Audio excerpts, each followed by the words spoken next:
Welcome, and this time, as I think you can see, we're in the heart of the hospital around the health records department, and this department is especially important to ensure that you as patients get the very best care, because without the record, how do we know the history of what has been your treatment, and to make the record for any future reference by other clinical staff. And so you can see behind me the thousands and thousands of case notes of our patients. Now, you can imagine that as we have more patients, it's almost becoming impossible to actually be able to have all of these on a paper format. And this department, which has 170 staff working in it, who each month alone are actually refiling 10,000 of these notes, are looking to improve the position by actually scanning these notes and putting them on electronic format.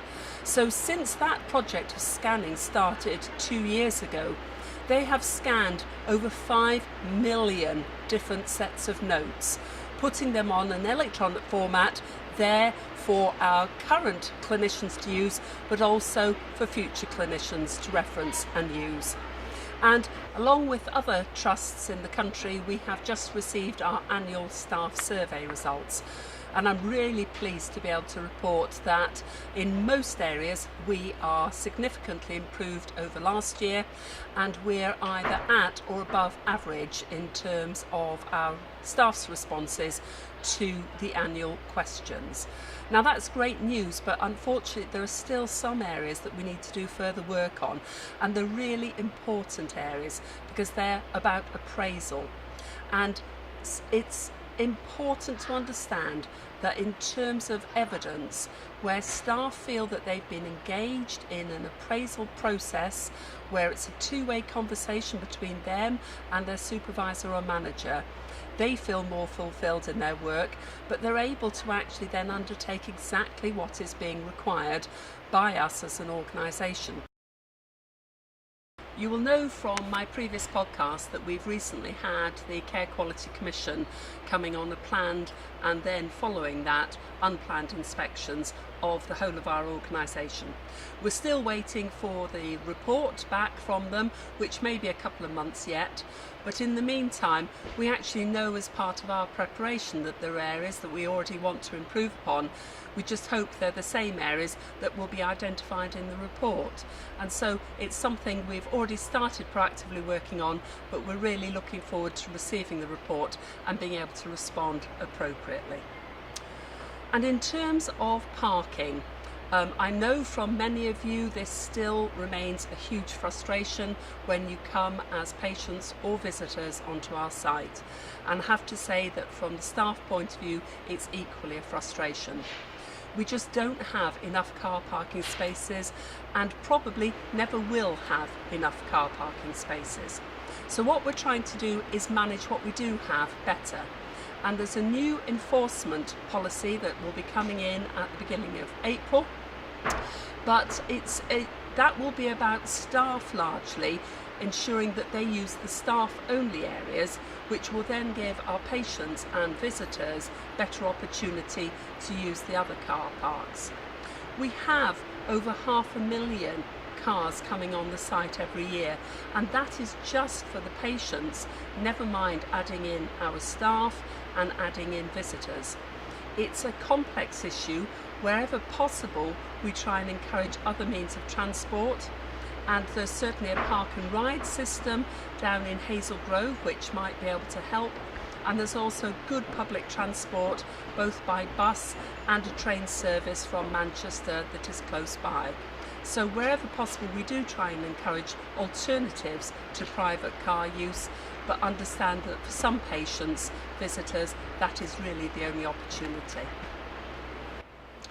And one of the largest groups of staff in our organisation is nursing staff, and unfortunately this remains a nationally challenged area because there are not enough local nurses who we can recruit to. And so along with a number of other trusts we've been looking at alternatives. Those have included about 130 nurses that we've actually employed over the last few months from Spain, from Italy and from Cyprus. they're doing extraordinarily well, and it gives a lovely cosmopolitan feel around the hospital when you hear the different accents and languages being spoken.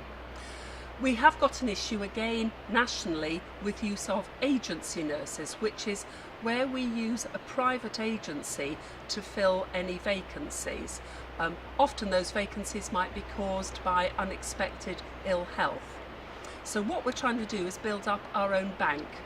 We've always had a bank of nurses and other types of staff, but to ensure that wherever possible those more temporary staff actually understand our trust and the way we work, what we're trying to do is extend our bank.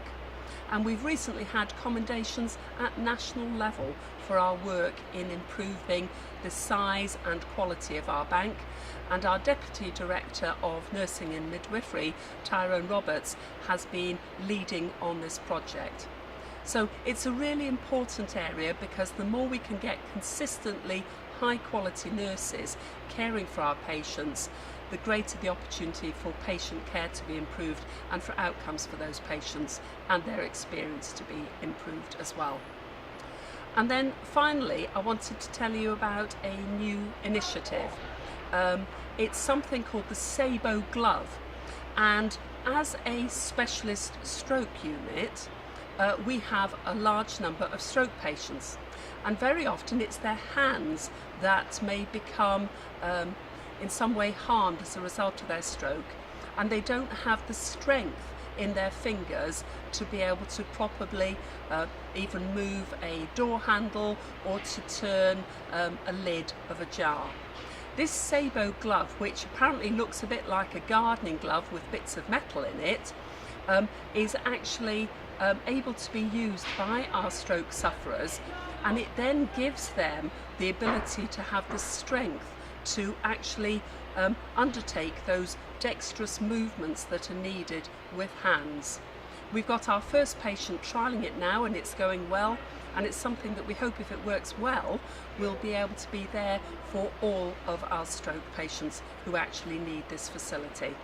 Not quite a first, but certainly a first in this part of the world, so well done to the Stroke Service for this initiative.